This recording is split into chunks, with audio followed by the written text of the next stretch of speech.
Welcome to episode, is it 10 this one, John? This is 10. Episode 10 of Red All Over YouTube, which is the YouTube version of this, Red All Over the Land, the Liverpool fanzine, the longest lasting and only surviving Liverpool fanzine, 26th year. I'm Graham Mack, and I'm here with the editor of Red All Over the Land, John Pearman. Also, Good evening. yes, good evening. What is this, University Challenge, John? Or it's a cross between that and the two Ronnies. Yeah. Also with us is the journalist Chris McLoughlin. How are you, Chris? You okay? Good, thanks, Graham. Good. And David John Jaggs, who you may have seen on stage somewhere, maybe with his band, the Ragamuffins. How are you, Dave? You okay? Yeah, I'm good. If it's University Challenge, I feel like if I look up, I'll be looking into the box where you are. Yeah. All right, then. Well, let's start with John then. John, you were telling me that sales of Red All Over the Land have peaked after a bit of a worrying season.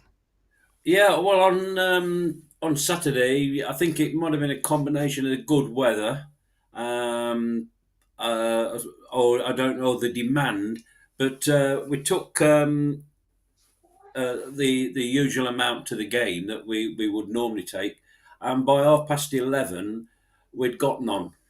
So it was, that's not happened for a long time. Not happened for a long time. I do put it down to the fact that it was dry. Yeah. And people now, Dave will know very much about how the fan zone used to attract such a crowd. That's not been the case this season. In fact, right up until actually the first time I noticed it was at the Legends game, when I took fanzines to sell, and they went very quickly. You got a lot of people on that area outside the Cop and the main stand, and we need the fan part back. We need the entertainment that was being provided, and it gets people involved. And if people are there, they might actually come up and buy one. It's all you need. Unfortunately, this season that hasn't been the case. And people, it was cold. It was so cold up until the Legends game. I mean, some of them days I was going to a game looking more like I was off on a trip to the North Pole rather than a football match. It was that cold. But anyway, that was good.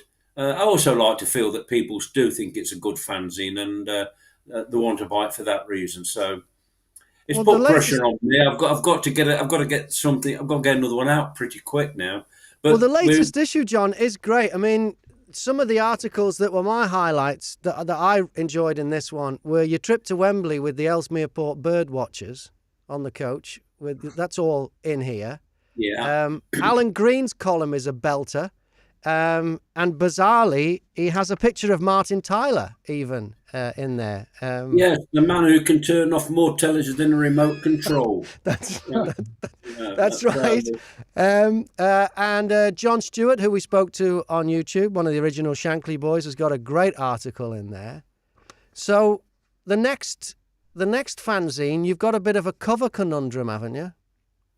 Yes, because we've got to wait until probably Saturday, and then maybe even longer, because you can't have the Wembley Wizards on if we get knocked out. But if we do get into the final, then you can have the Wembley Wizards. You can do something. So, but I'll sort it.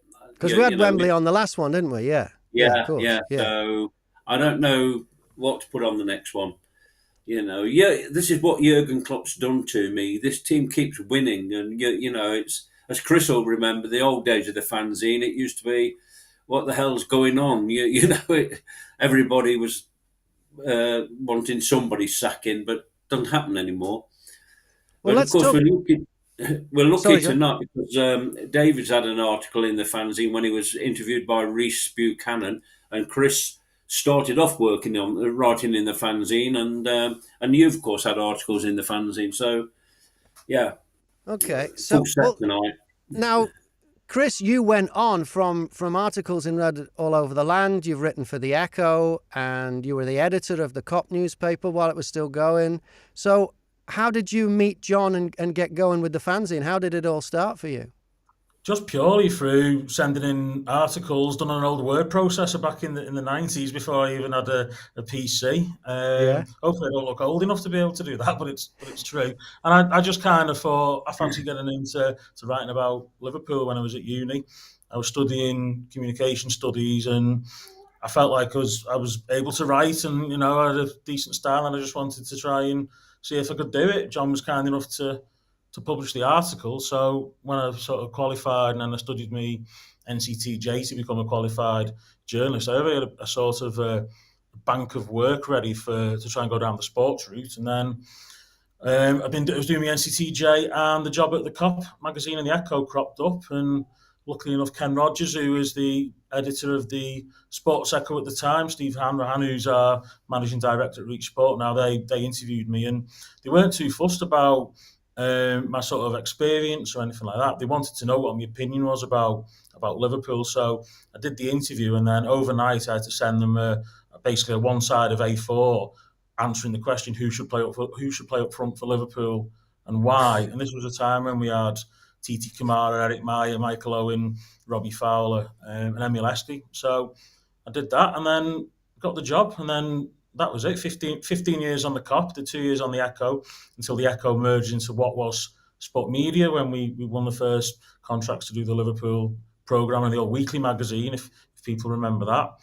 And I'm still there going now. I mean, the COP's lasted until 2015, which was a decent run for sort of a newspaper of. It's of a shame style. at Anfield now. You don't hear that bloke that shout. I mean, you still hear "Red All Over the Land," Liverpool fanzine. You still hear that chant, but you don't hear the bloke shouting, "Get your cop! Get your cop!" It was part, your cop. Well, it wasn't a pound part of the sound of the match day, wasn't it? Yeah, it was. Yeah. And when the COP first went as well, the old guy used to stand by the pillar box on the corner of Anfield Road by the Arkles end. A few people got in touch wondering, is he all right? Is he, is anything? Well, he never looked healthy, did he? Yeah, it was just that. I mean, I don't know where he is now because this is like 2015. But yeah, people were like disappointed that the magazine was gone, but then wondering what had happened to him. Wow. Yeah. So if you find out, Chris, tell him to get in touch. We need sellers. Yeah. Well, it's turned out great for you. You're not the first person we've had on this show that started on Red All Over that, because we had Dave Kirby on. Remember that, John? And he started writing his poems about the same time. 98 was around about that same vintage, and then he's now he's written TV shows and plays and lots of poems and stuff. So, yeah. And Chris, you took part in, was it the first, John, the Red All Over the Land penalty shootout? Was it the first one? I can't remember if it the first or the second, Chris. I think it was the second, yeah. So we had there was basically a competition. I entered, came out of the hat with two other lads, and it was us three that versus Ian Callaghan, Alan Kennedy, and Ronnie Whelan with Joe Corrigan in goal. In front of the COP at half time, wasn't it? It was half time of Liverpool v Arsenal in '98. Arsenal had just won the league. Liverpool won 4-0 that night. I think Paul Ince scored twice. And it was down at the COP end. Unfortunately, I didn't bring my football boots. I only had trainers on. So it made it a little bit tricky taking them. The first one, stepped up, gave Joe Corrigan the eyes. He went the wrong way, but I hit it too close to the middle. He got his foot to it. So I was like, he saved it. Ronnie Whelan missed both of his. He definitely put one of them over. Callie scored both of his. Alan Kennedy scored one, missed one. So my second one, I just thought, right, I could slip here with these trainers. I'm going to put my foot through it. I absolutely blasted it. It hit the underside of the bar and went down the back of the net. Got a proper good cheer. And the best thing of all was, though, I think Michael Owen missed a penalty that night. So I've always been able to say that I was better at spot kicks than Michael Owen. Yeah. It's an amazing thing. I got to do it one season, but it wasn't against legends. It was two teams. I think they were home and away, weren't they, John? Was it people Something who like lived in Liverpool? We're all Liverpool fans. We got them all there, yeah. And it was amazing. Some wore the away kit, some wore the home kit. Yeah. My first one, I put it to the left, missed the goal because I was just overwhelmed. I ran out of the tunnel and touched the sign, and I'm in a Liverpool strip running out in a full house. I absolutely lost it. I mean, the emotion, I couldn't believe it. So the first one, I hit it, it went wide, I think to the left. And then the next one, because you only get to take two, I hit it and put it wide the other way and missed both. And I remember coming down the tunnel and the policeman in the tunnel said, "How did you go?" I said, "I missed them both." And luckily enough, John got me to do it because I thought, I got so close. John said, "You can do it again." The second year, I did it again. And so I thought, right, I'm going to score at the Cop this time. And I was living in Bournemouth at the time. I was doing the breakfast show at 2CR, the local radio station down there. And so I got Stephen Purchase from AFC Bournemouth. And showed up at their training ground regularly. And he trained me and coached me how to do it. And then the next season, the first one was perfect. The second one, I can't remember. I think it was a P-roll. It was just, but I did it. And it was an amazing thing. Except when you did it against the Legends, there was a trophy involved, wasn't there? Yeah, but we lost, so we never got to see it. Callie scored both of his, and I got one. One of our lads missed both of his, and the other lad got one of his, so we lost 3-2. But then when I thought about it, we were taking penalties against Alan Kennedy, who knew a thing or two about taking penalties, didn't he? He got a trophy after a previous penalty shootout. And you had Joe Corrigan in goal as well, who knows how to, I had who did I have, John? It was just one of the lads one of the fans. Yeah, one of the lads from who used to print the fanzine from Expressions. Yeah, Neil. I can't remember his surname, but Neil. Yeah, but the trophy we had. We came up with an idea of having the Legends versus the fanzine, and we said we'll put a trophy. So I went and got a trophy, and we took it to the ground, and it was presented by whoever was the compere on the night, if that's the right word. And then we did it again, but unfortunately, one of the Liverpool players actually pulled a muscle. And so the former Players Association, who we used to work with through Brian Hall, the late Brian Hall, said, we better not carry on doing this because some of those players are actually on benefits. So, so the thing was, if somebody reported them, they'd have been in trouble. Yeah. So the trophy, it was actually found and then lost again, but it's somewhere in the vaults of Anfield. Where's Pickles the dog when you need it? Trophies there now that probably dwarf it. Yeah, But the sad thing is we don't have the facility now to go in and do these things. It's all different. But we did the penalty shootouts for maybe 6-7 years, and they were all, obviously everybody wanted to take one. I used to say, "Give me your name," and I used to end up with a big pile. I didn't always draw them out there, Chris. That was a bit of a, I did warm balls. The warm ball situation. Yeah, exactly. That's the pressure to take the penalty. Yeah. So, but we raised a lot of money, though, didn't we, John? As well. We did. I can't remember the exact amount, but we raised money for the Hillsborough families through it. We did money for the Parkinson's. We did money for a few other things. So I think in total we probably raised in excess of £10,000 for various things. So I was lucky because I had the radio listeners, and I was getting them to, if they wanted to request a song or something, I'd make them sponsor me before I'd put it on. So I was like cheating like mad just to get more money in, especially that first year, because I thought if I get the chance to do it again, I've got to raise a ton of money in the first year. Yeah. Brian Hall was very, very good. Brian Hall was a perfect gentleman, and he did everything for us. He even got us into one of the lounges after the game so we could go and have a drink or whatever food was left. And he was full of it. And he gave, of course, you got your kit and you kept your kit, didn't you, Chris? I've still got it somewhere. Yeah, I doubt it fits, but I've still got it. No. But Graham and my niece, she got a kit. So everybody kept the kit, and it was always really. Brian did all the on pitch stuff, and he got. Can't remember the comedian's name, but he was quite. He was good. Yeah, a bit. Should we say near the knuckle? So it was allowed in them days. Yeah. So, but anyway, it was always good fun. Yeah, he did the old gag with me because I used to work on the radio in Australia, and he announced me, and he said, "This fella's very big down under," which It's an old gag, but the cops seem to appreciate it on the day. He was good. So, Chris, now you write for the official Liverpool magazine. Yeah. So, Reach Sport, who I work for, we produce the matchday programme and the official LFC monthly magazine.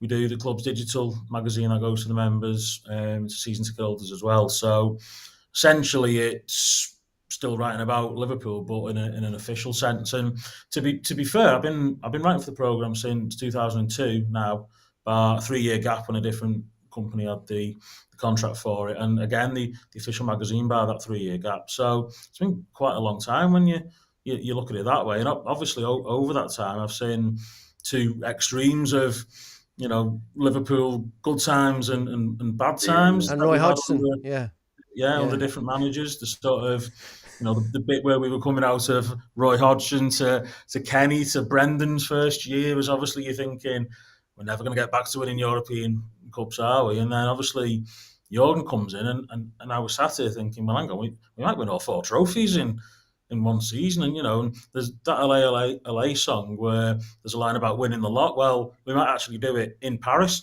which will be really interesting. Yeah, it will. Oh, all right. Just on the COP newspaper, Mike Hennessy sends his regards.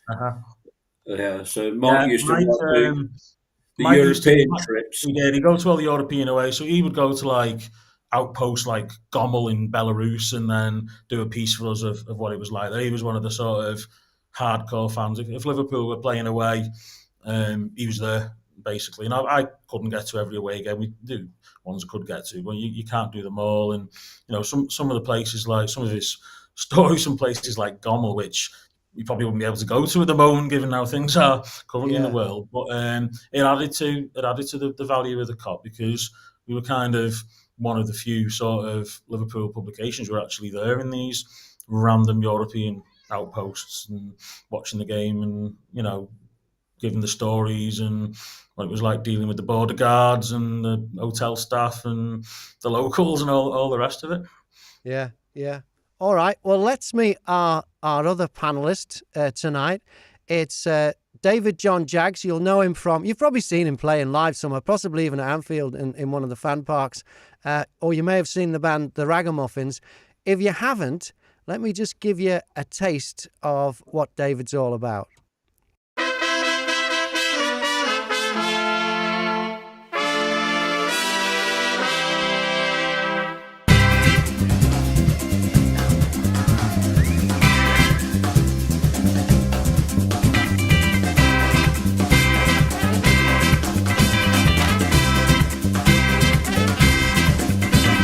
Something that the cop wants you to know. The best in the world is laid by me for me, no. I know when I give him the ball, he'll score every time. Si, senor. Pass the ball to Bobby and he will score. There's something that the cop wants you to know. The best in the world is laid by me for me, no. I know when I give him the ball, he'll score every time. Si, senor. Pass the ball to Bobby and he will score.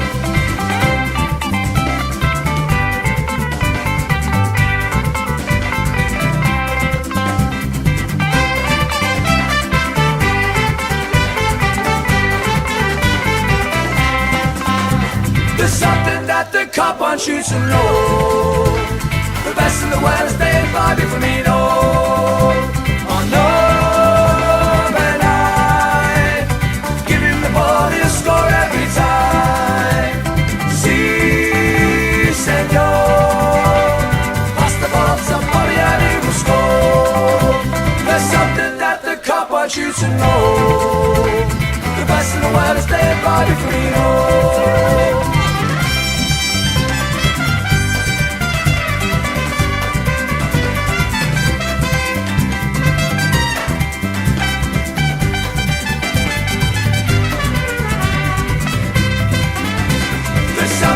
The cop wants you to know.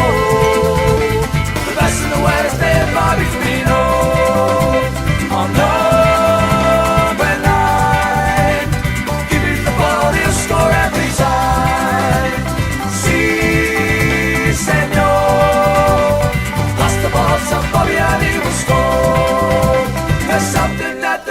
and shoots and know.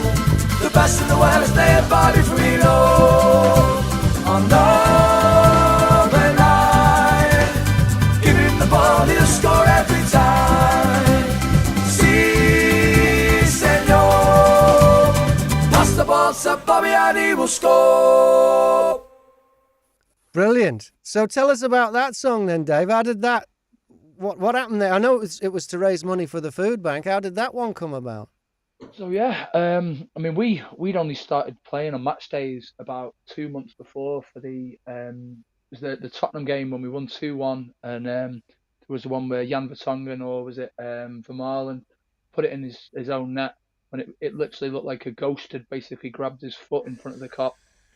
I mean, I watched that back and I still can't get my head around it. There's some paranormal sort of thing that's gone on there, but yeah. So that was the first time we'd actually played on match days, and that came about from I was doing I'd become a dad about 3 months earlier, and so taking any and every bit of gig work I could get, as you imagine, partially to get out of changing nappies and doing late night feeds and everything, but partly to pay the bills and everything. And so a friend of mine had said, "Oh, can you cover a piano gig for me?" Just a Sunday afternoon in Didsbury in Manchester, and it's like, yeah, why not? So I was over there finishing off my first set, very much like background music sort of thing. Announced that I'm gonna have a break, so as a kind of skulk off. I just hear the Scouse voice behind me, and it's a friend of mine, Dan, that was in a songwriting organisation with a couple of years before, and we're swapping stories about what we're up to, and he tells me that he's doing a lot of work at Anfield, and I was like, oh, I'd love to do that gig, that sounds great. So there and then gets his phone out, phones the agent, Steve, and before we know it, we're doing the fan park the week after with the band. And I mean, you saw in the video then I was playing a Sky Blue Telecaster in part of it. So it was actually Mother's Day that day. And so on my way to the ground, I swung by my mum's, and I was in a bit of a rush. And I picked up, I was meant to pick up my white, I've got a white Fender Jaguar. I picked up the Sky Blue one, and obviously we're in the middle of a title race against Man City. The last thing you want to be doing is playing a bloody Sky Blue guitar on stage at Anfield, do you? So we're doing our sound check, and I snap a string on it, and I'm like, thinking to myself, oh, this is dreadful, this is going awfully. And I go to the side of the stage, and Roy Evans appears, and obviously, it was the first Liverpool manager I really grew up understanding what it was all about. And I'm like, oh, this is going terribly. Roy snapped the bloody string there, and he's like, well, it sounded all right from where I was standing. And I know it sounds soft, but sort of like to get, a genuine member of the boot room to say like a positive thing like that to you, it made me feel 20 feet tall. So, that was the first time we did anything like this. And we'd seen, people like Jamie and Kieran and all the Boss Night lads doing things. And so we started doing like a full band kind of arrangements.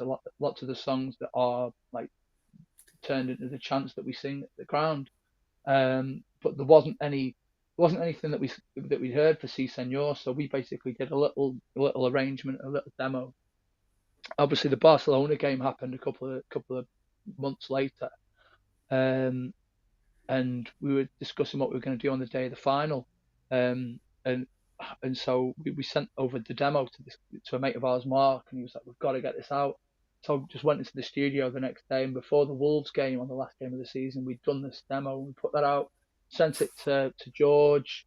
George was playing it on the match day, and it just started taking off. So we ended up doing BBC Breakfast. We did obviously did LFC TV. Colin Murray put it on in the fan park over in Madrid, which was fun to see. And then obviously after the game, we had the sort of pièce de résistance when they put it on immediately after playing You'll Never Walk Alone. So all the players are running up to our end after winning the trophy in Madrid, and they're all dancing to this song that believe it or not actually features my little girl Harriet playing, the kind of the formula tins. Yeah.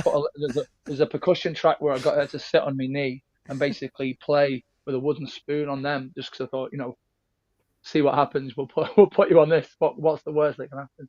And obviously she's playing to however many thousand people on the stadium in Madrid.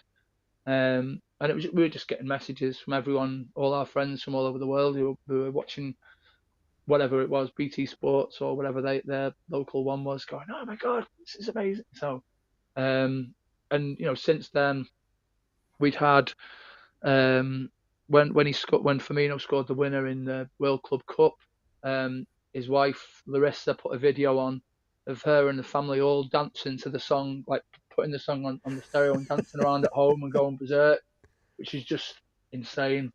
There's like Sadio Mane's like filmed himself listening to it in the gym, but it's just been absolutely incredible. I mean, we've been asked, we've gone over we went to Canada last November with the Cop Connect, playing things like that, and obviously doing all the other Liverpool stuff. But we just decided we really wanted to follow it up and do a full album in the run up to winning the league. Yeah. And unfortunately, with the pandemic hitting, we just couldn't get the studio time and couldn't all get together and everything. And so it kind of squashed the idea. And we'd done about two or three of the tracks to a point when we could put them out. So we put out a kind of ska version of Poor Scouser Tommy with all the brass and everything on it.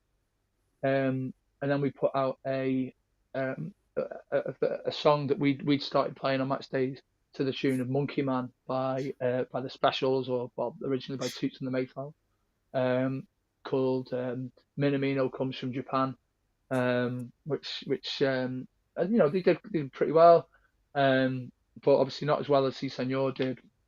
But even then, it was just all kind of taken away because of the way the pandemic hit, and that sort of any sort of euphoria was sort of like squashed when we weren't even sure we were going to see the end of the season at that point. So you've got an album out now of Liverpool songs, that's it, haven't you? yeah, that's it. So we finally we've kind of got together and put it all together, and so we've kind of put the whole thing together. So we've done a version of the Virgil van Dijk song, which is like a dub reggae, and then it turns into a ska thing.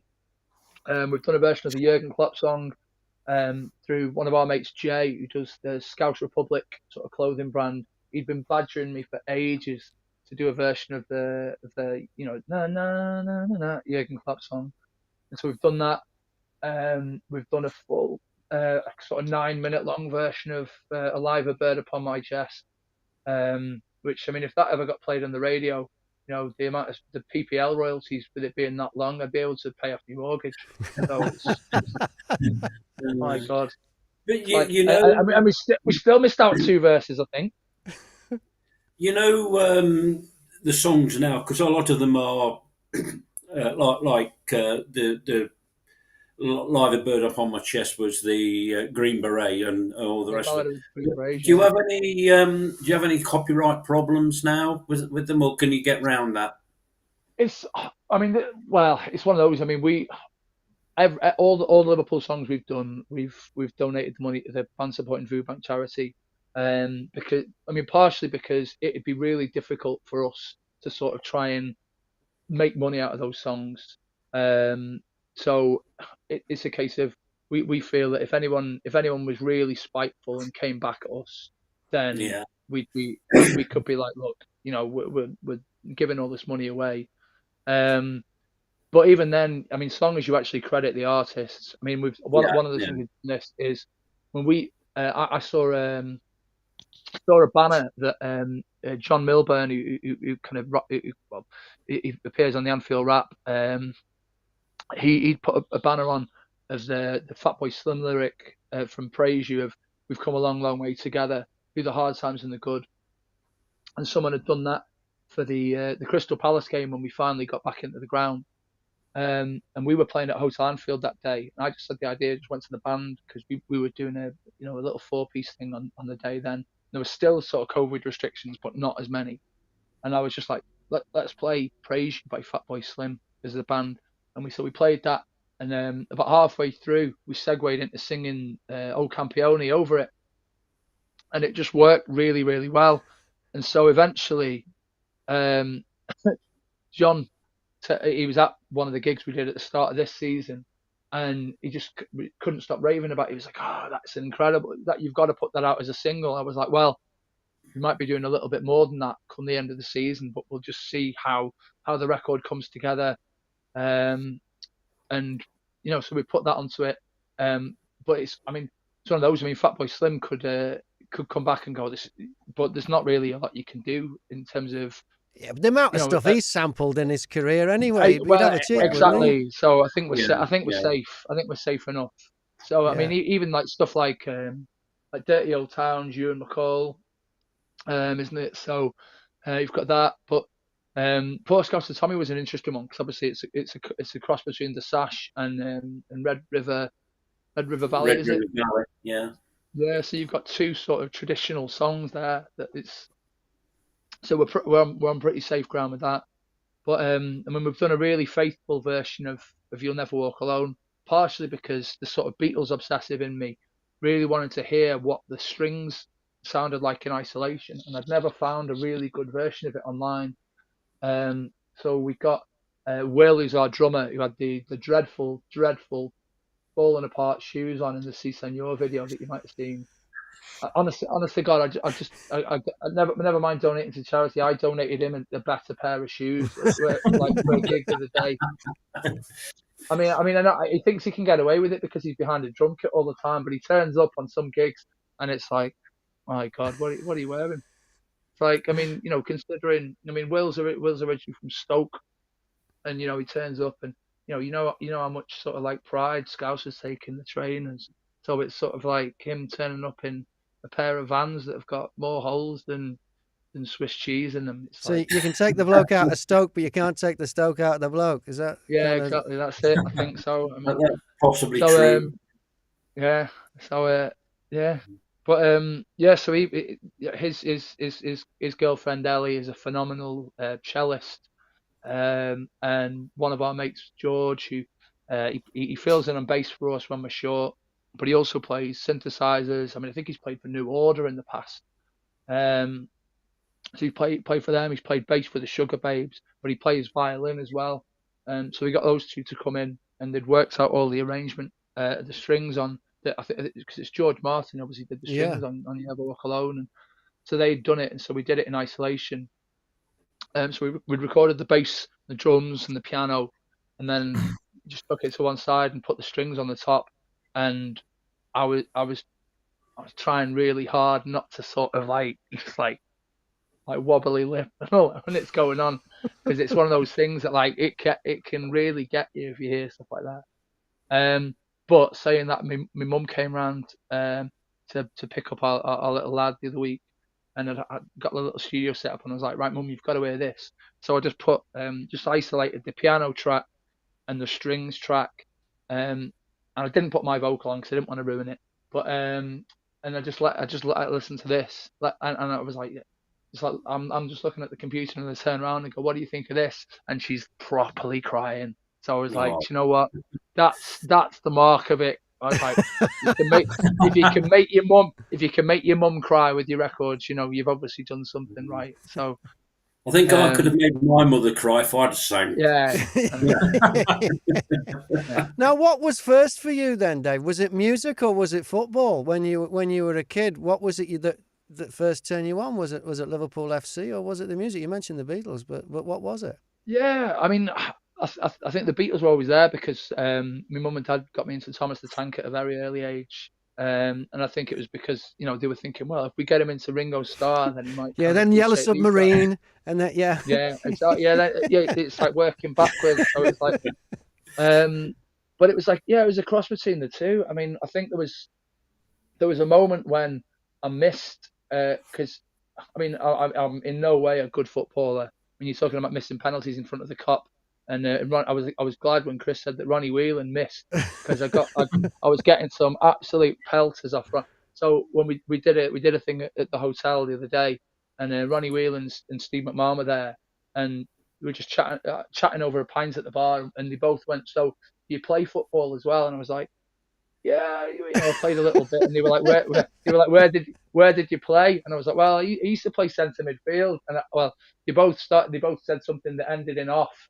And I was like, well, if two genuinely fantastic midfielders, he played for us, they're dismissing me like that. But yeah, so they basically were like, you wouldn't have lasted 30 seconds in the midfield against us two, and I was like, well, evidently not. Vinnie Jones didn't last 30 seconds in the midfield against McMahon one time, so what chance have I got?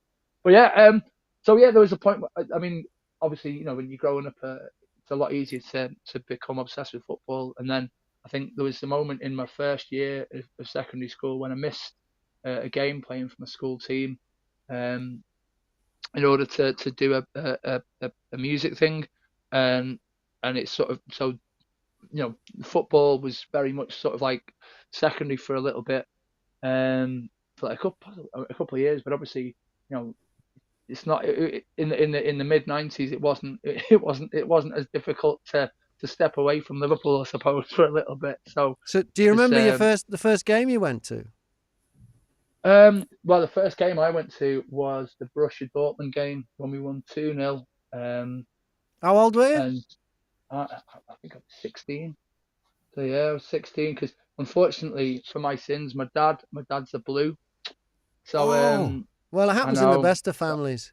Exactly. So even though obviously my mum had me growing up a lot more, and I was getting annuals. It was a mixed marriage, was it? It was a mixed marriage, yeah. But they would never have met if they hadn't have been like that, because there was a ticket swap that occurred for a cup game against Everton apparently, and my mum had a ticket to go to a screening. No, my mum had a ticket for the game. My dad had a ticket for the screening, and my mum didn't want to go to Goodison, and so yeah, they swapped. And yeah, was that the 1967 game when the it could have been that one. Yeah. So yeah, something like, yeah. So there you go. That's how they met. So yeah, crazy times. But, what about you, Chris? Do you remember your first game? I do. It was Liverpool v Newcastle, January '87. Liverpool won 2-0. Walsh and Rush, and I think Peter Beardsley was playing for Newcastle at the time. It was the January before we signed him, and John Barnes and Aldo had just come in, Ray Houghton followed, and I went to maybe 4 or 5 games that season, but my first real season going to most games was 87, 88. So obviously that, I was at that Oxford game. That was, we had to wait for the first game because the sewer collapsed on the Cop, so we had to go and play away at Arsenal the first day, and then it was Coventry or somewhere else like that. I can't remember now. And the buzz in the ground for that Oxford game when John Barnes made his own debut and played brilliantly well. I can still remember it now. Back then, I was little then. I was like 9 years old. I'd be in the Anfield Road end, so obviously the family section would be there, but it's on the side where the away fans are now. And it was back when Anfield Road had all the multicoloured seats that were put in. Yeah. Bob Paisley couldn't see the reserves playing in red against red seats, so they had the seats in the Anfield Road end. Why? And the Kenlin Road were changed to multicoloured because Bob was sat there on the reserve games. There's no crowd in, and he couldn't pick out the players against the red, so they had them changed. Which I don't know if a lot of people know that story, but that's a great bit of trivia. Yeah, why it happened. So I started off down in the Annie Road end, and I was mesmerised by the Cop. Seeing it in its full glory, being opposite it, it kind of just sucked you into Liverpool. I mean, I was already a Liverpool fan, but once I'd been once, that was it. That was me for life. I mean, I didn't go as regularly as I would have loved to as a kid, but from the Souness era, I got my season ticket in '93, I think, because they were pretty much giving them away at that point because nobody wanted them. If somebody had nailed the season ticket to the wall at that point, somebody might have nicked the nail. It was that bad one of those seasons. If you look at some of the attendances now, Robbie Fowler got his 5 goals against Fulham. There's only 12,000 there, which is unthinkable. Yeah, I sat in the what's now the Kenny Dalglish upper at that game, and you could actually hear the turnstiles clicking before the game, and they given Fulham the whole of the Anfield Road end, and I think they might have had enough fans to have filled a minibus. They were already 2-3-1 down, weren't they? So, and yeah, you could actually hear You could hear the turnstiles clicking as they're coming in. You know, it was like 1, 2, and it was very odd. And there weren't that many even on the cop. There was nobody. I think I had my own row, and Yeah. it wasn't my own seat or my own seat, my own row. It was amazing. There was an FA Cup game around that time against Wimbledon, and I think I was in the upper centenary as it was at the time. And we drew 1-1. We had one shot on target, and that was the penalty we scored. We were that bad. I'm pretty sure I spent part of the second half counting the Wimbledon fans, and it was something like 48. Wow. Yeah. Wow. Yeah, that was. I think somebody actually put something out that day. I can remember it. The taxi will be at the gate. You know, the away fans. You know. Yeah, so, it just shows how far Liverpool have come, really. Just not just in terms of the team's performance, but the size of the club, how things have changed as the Premier League era has gone on. For me, a big part of it was the Houllier era, sort of re-establishing ourselves in Europe. yeah. Obviously, winning the treble that 2001 season, we probably took more fans to Dortmund than we did for some of the league games. We got at Anfield in the 90s. There was that many people there, and then obviously Rafa comes in. We win the Champions League, and it's kind of just spiraled from that, really. And obviously, we've not always had good times in between, as we mentioned before, the Roy Hodgson era and things like that. But there's a big difference between where Liverpool were as a club at the start of the Premier League era, when we couldn't buy an away win. Now we've just won, 8 consecutive away games in all competitions with the game last night. I mean, I remember that season when I don't think we won in our away kit when we had that green Adidas kit. So to win 10 in a row, to win 10 in a row now, it can't be taken for granted because, the bad times then were bad. I mean, it's a miracle we never finished lower than 8th, really, when you think about it. And I'm still pretty proud of that record that Liverpool have. That since we got promoted in '62, we've never been out of the top 8 in the top flight. Right. And it's an underplayed record for me because nobody's even close to that. Yeah. No, I mean, what the thing is, since then, Arsenal, of course, not been relegated. Neither have Everton, but Manchester United have, Tottenham have. Somebody and Chelsea were a yo-yo at one time. Yeah, City have been in the third tier. Yeah. They played at AFC Bournemouth when I was down there, when it was the old third division, or whatever it was. It was the third tier, yeah. And City played down there, yeah, back then. Yeah. I think they played at Macclesfield in a league game, didn't they, or somewhere like they that? Did. That was the joke. Was their local derby had gone from Manchester United to Macclesfield. Yeah, I remember because I did actually used to get the City fanzine, the King of the Kip. Actually, I think that's one of the things they actually mentioned. The local derby was Macclesfield, but I just think this current team. I still say we're punching above our weight because we haven't got the financial resources that Chelsea have. We haven't got the financial resources that Manchester United have been throwing at. We haven't got probably the money Newcastle now as well. Well, that's we wait and see what happens there. But we're try and think. If Manchester City hadn't got this Saudi money or the oil sheiks or whatever, we would comfortably be winning the league almost year after year after year. And that's where we are. And I still think, as I say, I think City are favourites for all what's remaining. They're favourites for the league, the favourites for the FA Cup, the favourites for the Champions League. We're still the ones that's got to do all the work. And if we leave 2 or 3 players out, you've seen this. We're not quite the same as when we've got our best squad available. But if City leave 5, 6 players out, it doesn't affect them the same way. And I just think we've got a manager who, I mean, what he did at Dortmund. He was constantly battling against Bayern Munich. Now he's at Liverpool and he's constantly battling against Manchester City. Given a fair rub of the green, what would he have actually achieved in his life? Football managerial life, just amazing. And we went one game this, I think recent Brighton, I think it was, and I thought I'm not quite sure whether we're leg weary or just going through the motions because we know we're going to win. And you know, and that was, and again last night there were times when we weren't actually under genuine pressure.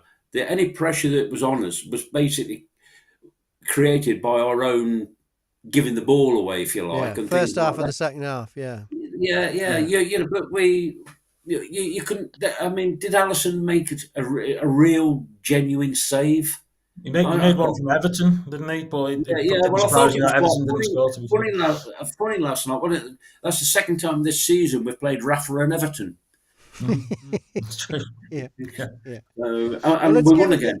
It's given you plenty to write about. Now, John and Chris, you're the writers. Dave, you're the musician, but you've done a bit of writing yourself. You wrote a chapter for a book about the average match day experience, didn't you? Tell us about that. Yeah. It was for Karl Kopak and Sachin Nakrani, obviously of the Guardian, and he got in contact saying, look, you know, we'd like you to write like you to write a piece about just any game this season that you could get to. So I'd given him a list of like of what I had tickets for, and he was like, okay, well, do you want to do the QPR game? And obviously, I think in their minds we were going to have a similar season to the glorious sort of 2013-14 sort of thing, you know, crazy wins, goals galore, exciting, you know, edgy seat football, and instead we got you know, a front three of Mario Balotelli, Fabio Borini, and Ricky Lambert.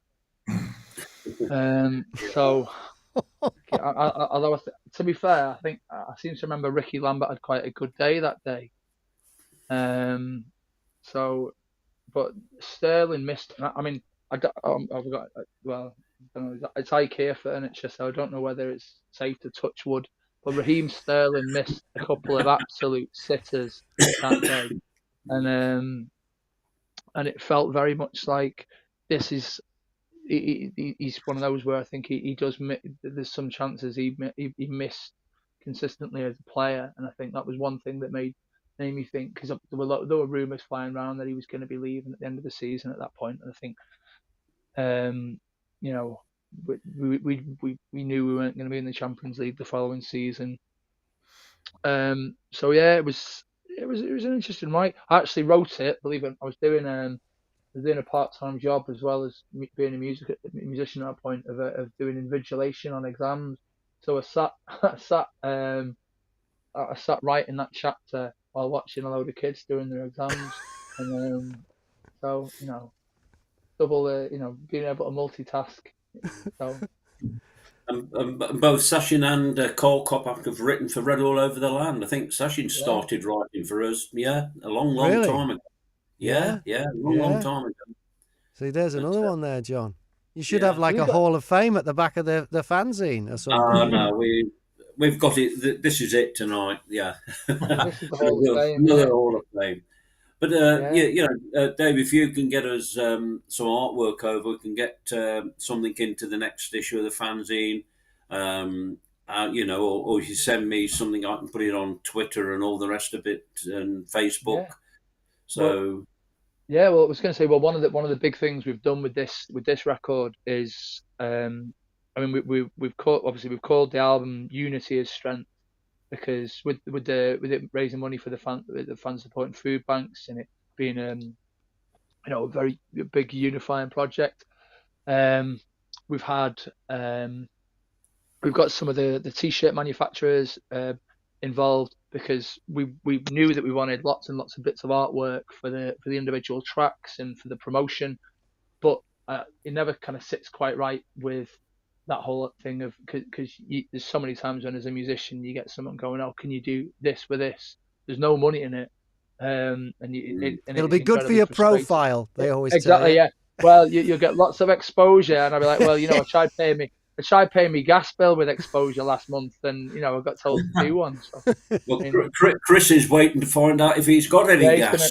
No, they've been replacing all the gas mains here, all the pipes to the houses today, and I'm still waiting for him to come back and switch the gas on. So at least I'm saving money on the heating today. Yeah. Whether I'm saving money on the heating overnight and tomorrow morning, I don't know yet, but we'll find out. So I'll be having a cold shower. Yeah. Dave, Yeah. you could always So write an that- article about you going on the coach to the big ladies games. You want to talk about that? well, And the we've got reason to why tell it's a you good this. job we're not talking to you on Monday. We're talking to you on Wednesday. Oh yeah. So I mean, you can hear I've still got a bit of a frog in my throat. So played at the men's game on Saturday, and then I had another gig, believe it or not, for a mate of mine who used to be the captain of Accrington Stanley, a guy called Andrew Proctor. I think he played for Preston as well. He might have even played for Rochdale.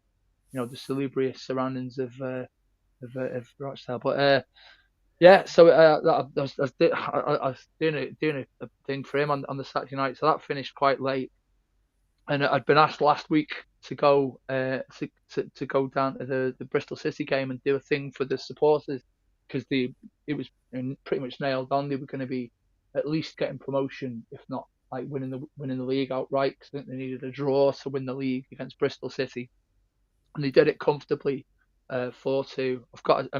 And you know, cracking game. The most impressive thing was Meg Campbell's throw-ins, which, I've seen Dave Challoner and I've seen Rory Delap in the flesh, and this was something else.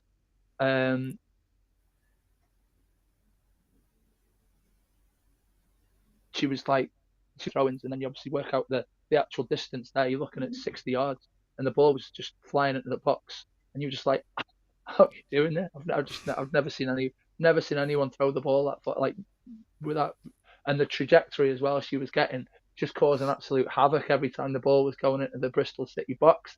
And the great thing was you had this sort of gasp around Ashton Gate of like every time the ball was going in, it was like like genuine intake of breath around the place. Like, she was phenomenal. Yeah. Anyway, we got on the supporters bus to come home. On the way down, we'd gone on the sort of adults bus. On the way back, we came back on the bus with all the kids, and they'd all been given kazoos, and they were just going absolutely bananas. So I'd set up a keyboard in the kitchen at the back of one of the Ellison's buses. Florin, our trumpet player, he was sat down next to me, but he was sat down, and I was having to play stood up, and we started playing immediately after leaving Ashton Gate. So we're going through all the windy streets in Bristol, and I'm just kind of bouncing off the side of the coach here, just playing, kind of set a beat up, and Florin's crying with laughter. Kids going absolutely berserk. They've got like cardboard cutouts of all the players, kind of like jumping up and down as well.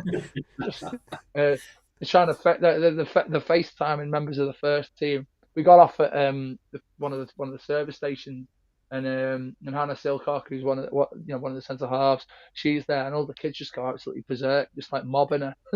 So just absolutely great fun. We were meant to do a 45-minute set, and we spent the first half an hour being re-educated on all the kind of reworkings of the songs by these kids, and then like I think we played for about 3.5 hours on the way home. So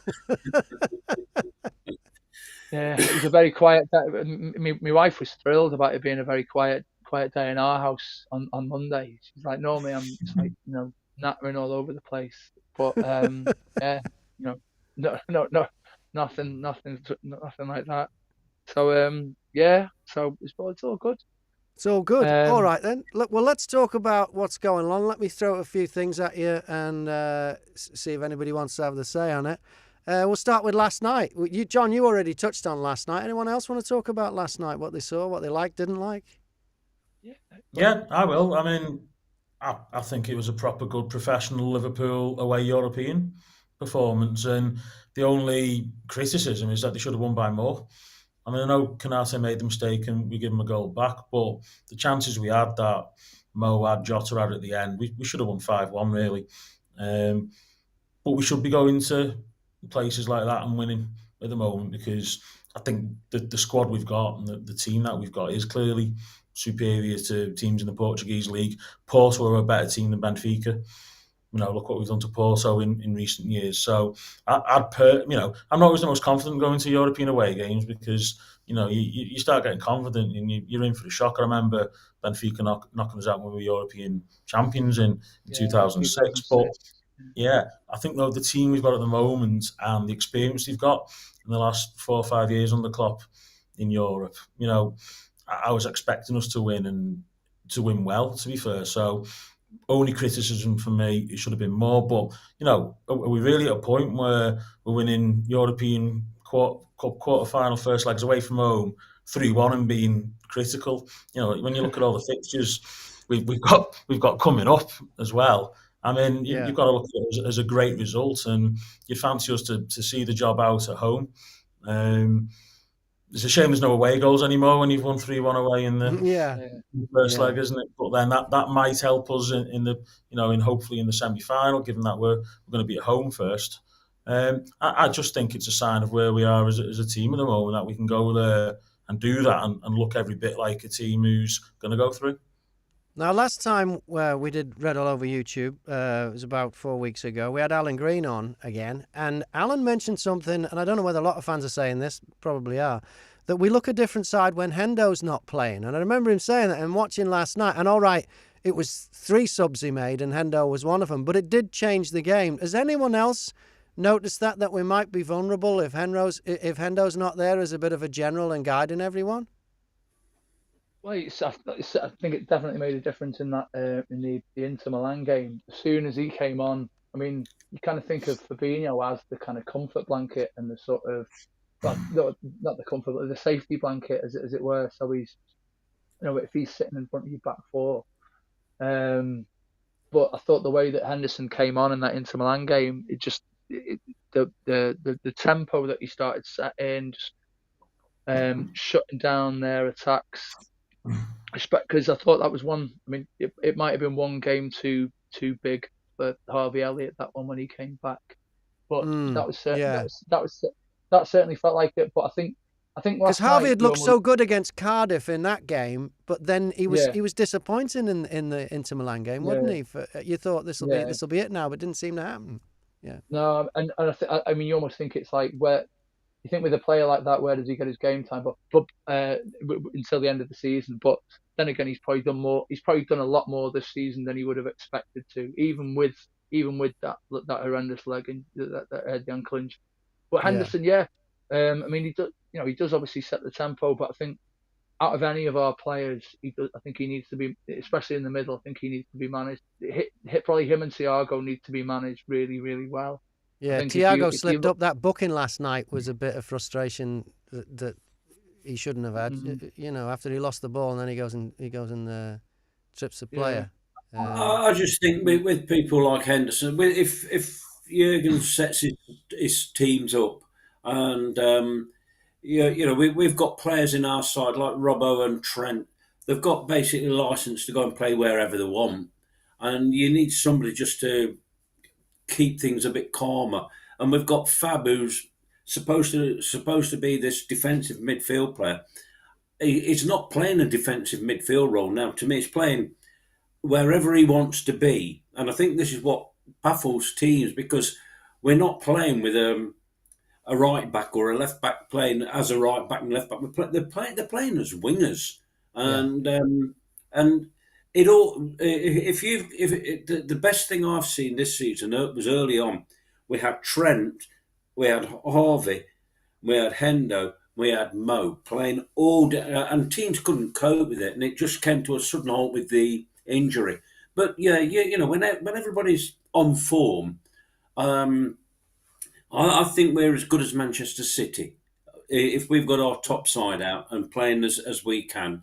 And it's going to be interesting on Saturday. I don't think Saturday is going to decide the title. Is it Sunday, though? I think it's Sunday, isn't it, John? Sorry, Sunday. Sunday. Yeah. I don't think Sunday's going to decide the title. I think there's still games to be played, and we've got a tricky run in. But the strangest thing is we're playing Manchester United, and they've got nothing to play for. Yeah. And Chris will know that was never the case. It was all, we'd got nothing to play for, but we'd raise our game for that one. Yeah. And I remember drawing with them at Anfield, and we were 2-0 down, and Irwin got sent off, I think. Yeah. And when we scored the equaliser, you'd have thought we'd won the league. You know, so that was much it meant. Now, yes,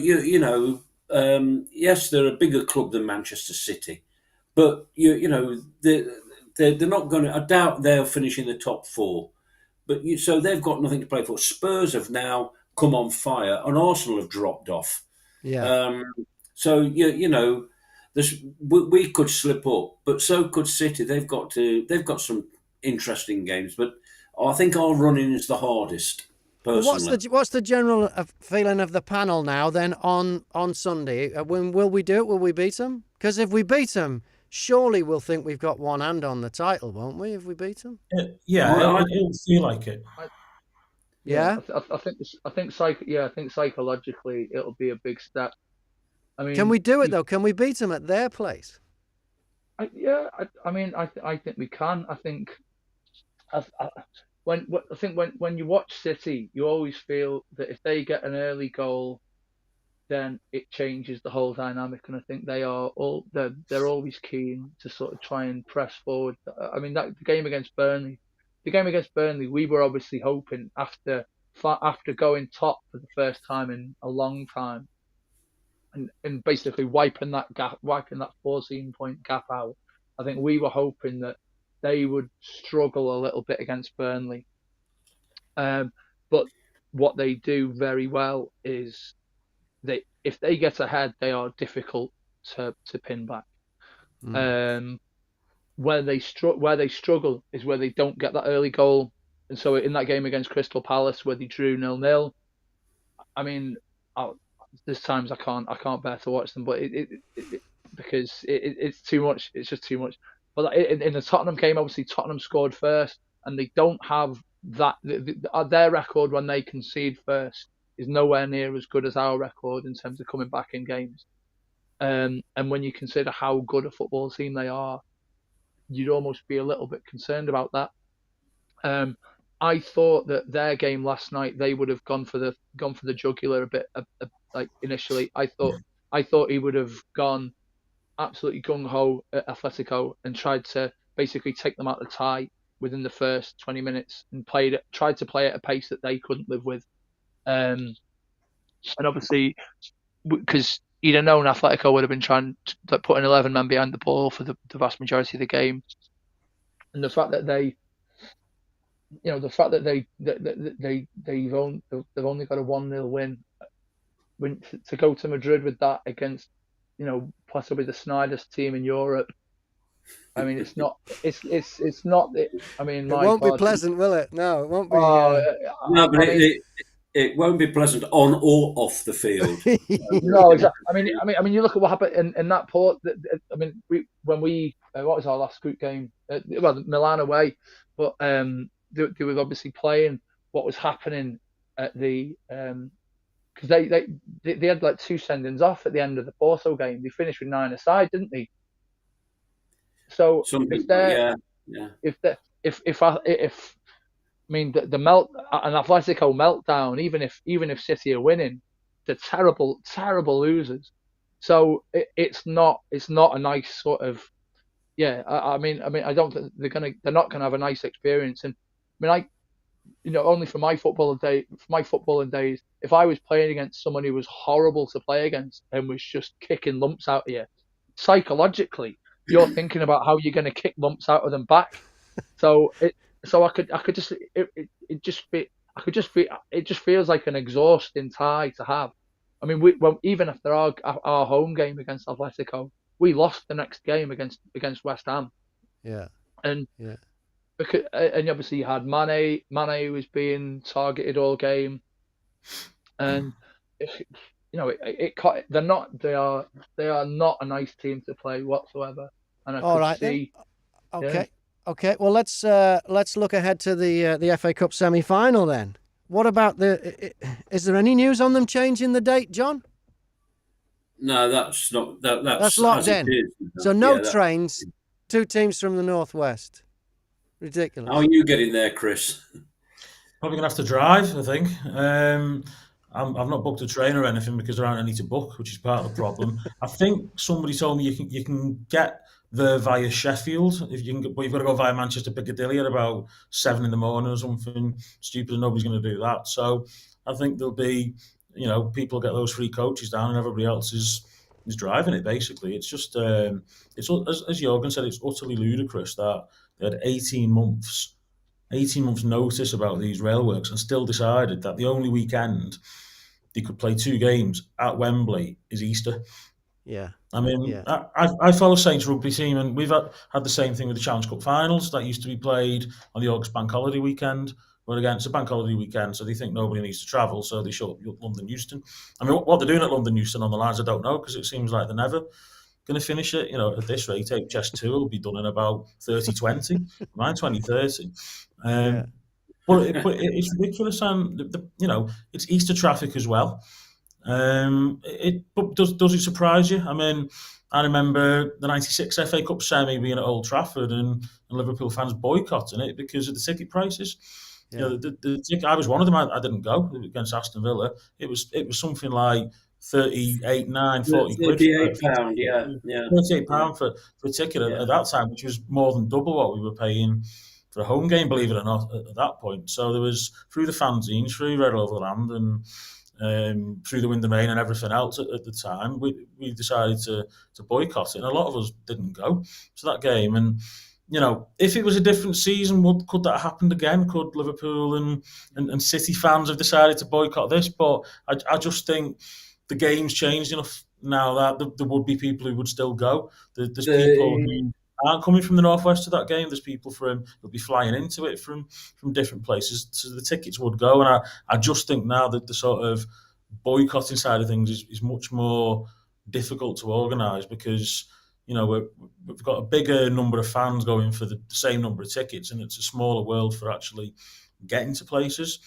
Plus, as well, the quadruples on it. There's so much interest in Liverpool v City.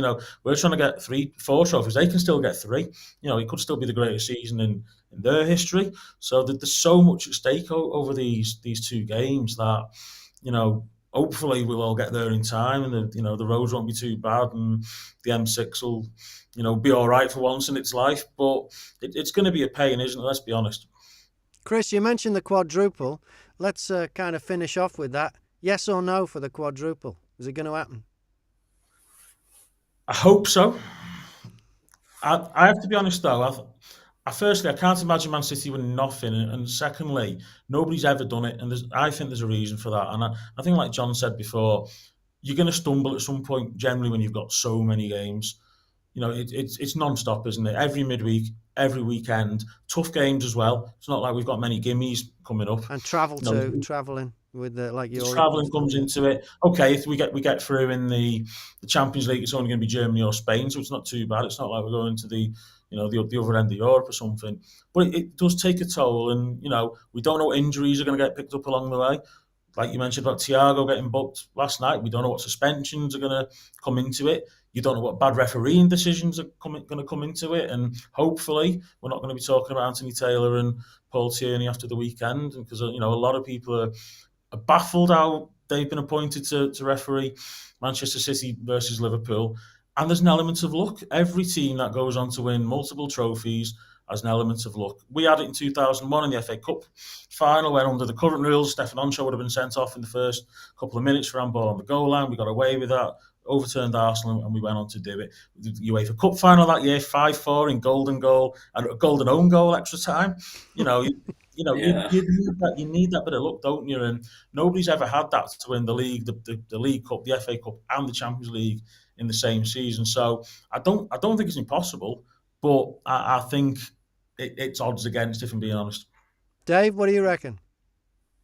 I'd agree to that. I think in terms of the luck, I was trying to work out what the best scenarios for us are, because I was thinking, obviously, we're thinking about City. I think in terms of winning the Champions League, City are undoubtedly the biggest threat to us winning the Champions League, but we would only meet them in the final. So you're then thinking, well, if they did get knocked out by Atletico, that doesn't necessarily benefit us in the league, because if we're thinking the quadruple, then we beat them at Wembley, which means that we've got every sort of conceivable midweek. We've got if we're not playing Bayern Munich, we've then got Southampton away, Aston Villa away.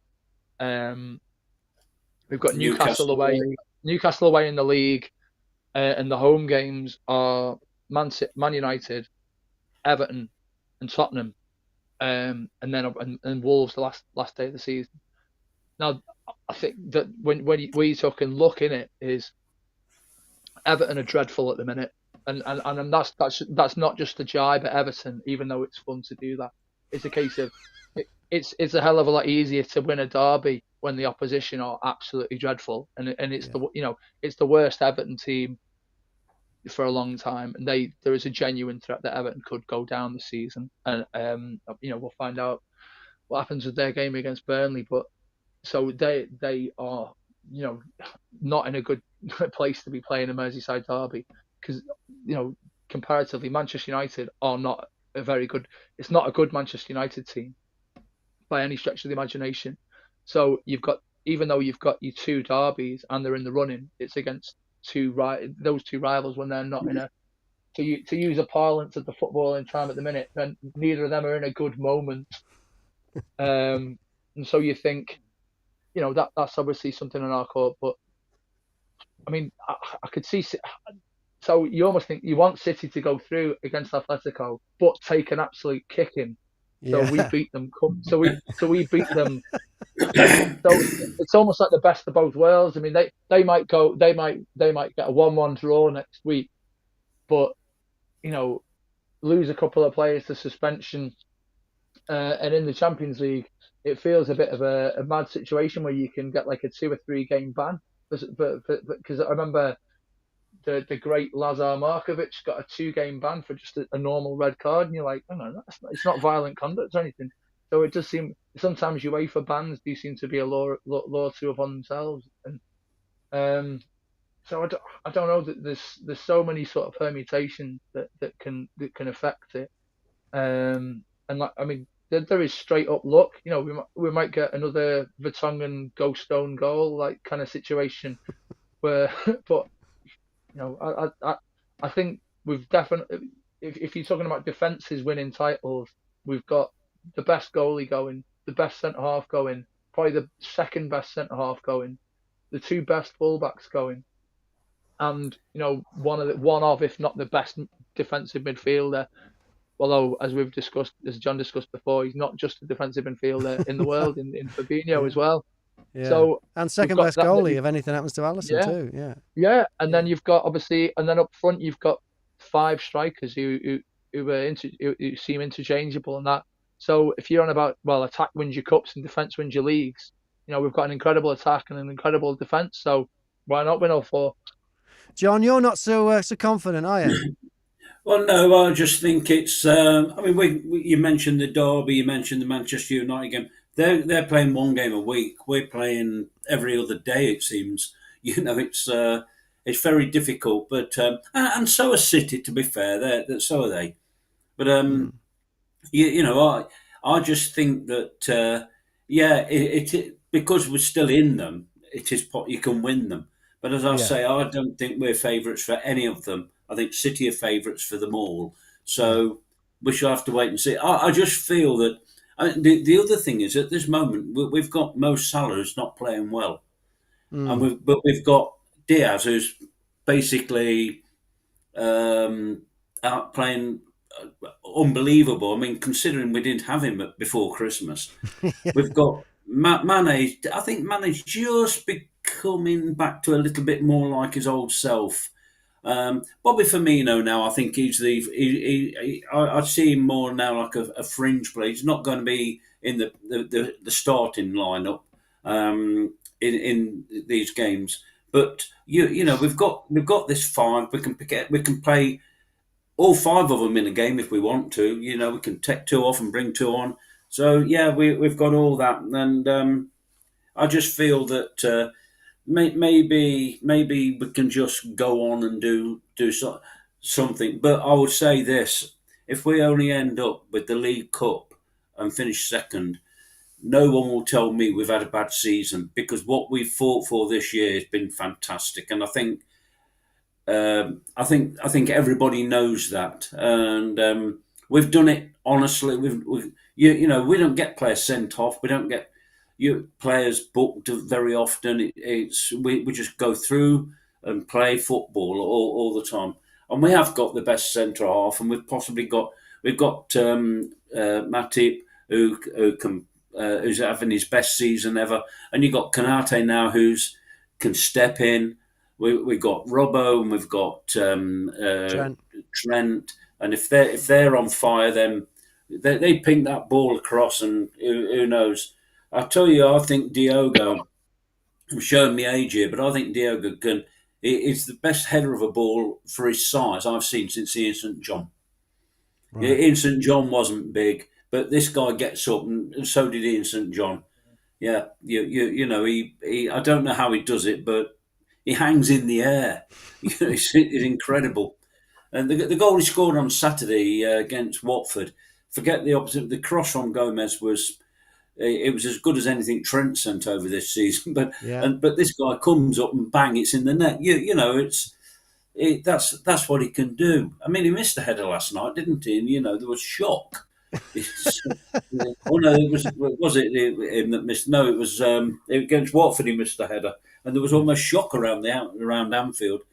But yeah, all right. Let's talk about just finally. Then let's talk about what's happening on May the 10th, John.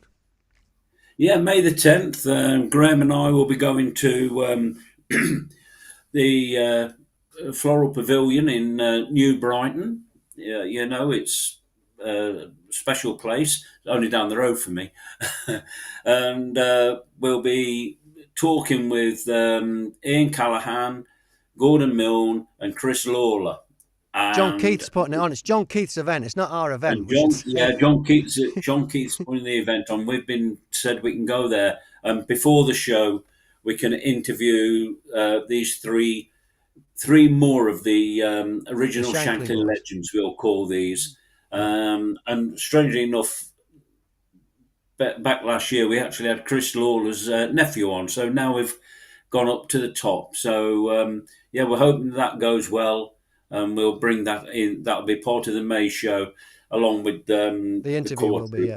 Yeah. So that's something to look forward to. There's still tickets available to that, isn't there? I think.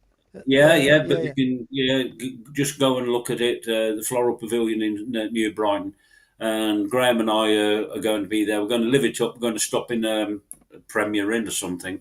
Wow. or a bush shelter. Step up from a travel lodge, yeah.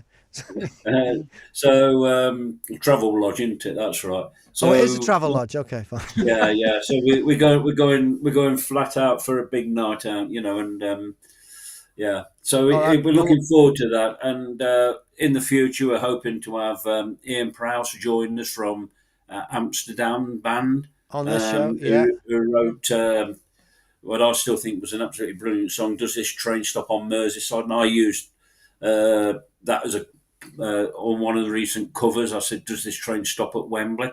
And the history behind that song's fantastic. And also, we're hoping to have Mark Platt join us, who's now doing the Liverpool black and whites in pictures in colour.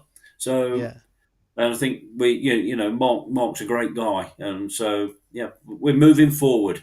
And when does it's a good book as well, because it's one we've published that, so it's a good book. And what's the book called? Old LFC in Colour. Old LFC in Colour is the book of the photographs. We might have a copy. They've colourised old LFC pictures, right? Yeah. Right. How far do they go back? How early do they go? To the start, to John Houlding. Wow. So before the club was formed, it goes far that back. And they've colourised all those old pictures. Yeah. Wow. It's amazing. It's really good. There's over 130 pictures being done, and it looks fantastic. Well, Dave and Chris, it's been great having you on, and continued success to both of you. Do you want to do a final plug for anything you've got going on? You've got gigs coming up, Dave? Well, you've obviously got the album, the Cop album. Anything you want to plug? Yeah. Well, we'll mainly plug the record. So so the album's called Unity is Strength. You can't miss it. It's got the wonderful sort of 1990 home kit, and we're going to be doing a physical version as well, which we're going to be sorting out the distribution of that. But I know you're going to be able to buy it in Home Baked on match days, which is the first sort of main record store that we're going to be flogging it in. But yeah, so you can check out there's a number of I was saying before, there's a number of t-shirt retailers, Scouse Republic, there's Moving Unit, and there is Blood Husky Clothing as well, who've all done collaborative t-shirt and artwork designs for this record. And they're donating a percentage of the proceeds all to fans supporting food banks. But yeah, you can get it on. So Unity is Strength on Spotify, or if you actually want to download it and give us some actual money, you can get it on iTunes or Amazon, any of those sort of online music stores. You can get it from them. And have you got a website or anywhere we can find out more about you and the Ragamuffins? Yeah, so you can get us on. So on Twitter, we're on at the Ragamuffins with 1G. We're on Facebook on like Facebook. So was it the Ragamuffins UK? We're at the ragamuffins.co.uk, and I think we've got put Ragamuffins in Google, it'll show them all. Yeah, basically, yeah, and you can get us on if you actually get our own music on Bandcamp as well if you want, and check us out and check all our old videos out on YouTube and say hello. Brilliant. It's been great having you on. Chris, what do you want to plug? Yeah, if anybody wants a programme who's not at Anfield, the reachsportshop.com is the place to go. Got our programmes, magazines, books, plenty going on. We've just updated the Anfield Songbook as well, funnily enough, which is the 7th version of it now. I think that's in the official club stores now. Maybe even one of Dave's songs has got in there in tribute to Ozan Kabak. Who knows? Oh, mate, I hope so. Just on the Liverpool Songbook, I actually went into the market in Chester a few months ago, and there's a guy there. He is a Manchester City fan, I have to be, and he's got items of memorabilia stretching back to the 1950s. And they got in there the Manchester City Songbook.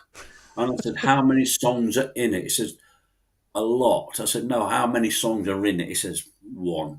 He said, that's all they've got. He said, everything else is sort of like, it's we're going to win the league or whatever it was. It's all of that. So, yeah, but they've got Blue Moon in it. So, and I wanted to take a picture of it, but he wouldn't let me. All right. So, well, John Pearman, thanks for letting me be part of this as ever. Dave, thanks for coming on and talking about music and the Ragamuffins and football. And Chris, thank you so much. Huge success story. Starts in Red All Over the Land and ends up writing for the Echo and now the magazine as well. So don't forget. He's on the YouTube show. And he's on the YouTube show. Red All Over the Land. When's the next issue out, John? This is the current one. When's the next one out? It'll be decided after Sunday. I'll make my mind up then. I promise. Thanks again, everyone. Hope you all enjoyed it. I'll just say, David, if you want to send anything over to me, we're on. Yeah. We'll speak tomorrow on Twitter. And Chris, if you ever get the chance to write under an assumed name, you know where we are. Thanks a lot. As always, everyone, thank you, and you'll never walk alone. Thanks, lads. Brilliant. Cheers, boys. Thank you. See you later. See ya.